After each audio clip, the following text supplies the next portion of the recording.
السؤال الأول، هل تحافظ على صداقاتك القديمة دكتور؟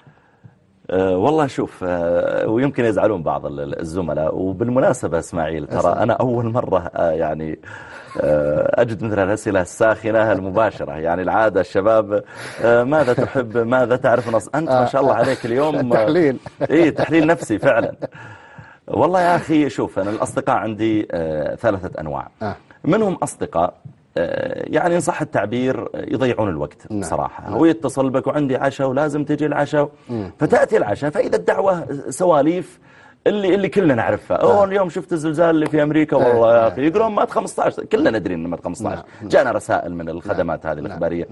فهؤلاء لا أحتك بهم إلا قليل جدا، وأعتذر اعتذارات لطيفة. يعني مثلا عندي عشاء ولازم تجيب عبد الرحمن، أقول والله يا أخي عندي شغل، لكن يا أخي إن شاء الله المرة وأنا عندي شغل بجلس أخلص الموضوع في كمبيوتر ولا مكتبتي أو شيء. هذا نوع منهم. في نوع ثاني لا، إذا جلست معه لا أقصد أنك تستفيد أنه يقوم يحدث عليك، روى البخاري في صحيحه وذكر ابن كثير، لكن نقاشك مع حوارك تجد عنده أخبار جديدة عن المجتمع، أخبار جديدة عن المشايخ، فيها إثراء حقيقة لعقلي. ويعني وتشعر أن الناس يطالبونك دائما بالجديد، فتجد عند الجديد اللي ممكن تنقله للناس. هذا أجالسه.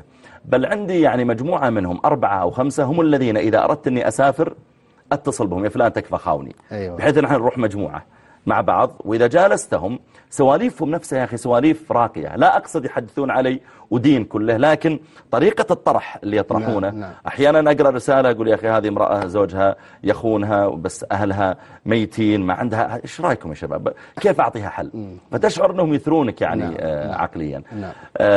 أما الصداقات الجديدة العارضة، يعني بعض الناس أحيانا جلس جنبك في طيارة، يعني من طبيعتي أنا أتلطف وأضحك وأحسسه أن أحب الناس إلي. طيب، ثم يحس أنه صديقك الوحيد في العالم، فيطالبك أنك تستجيب لولائمه، وأنك ترد على اتصالاته، وأنك هذا يتعبك أحيانا. صحيح.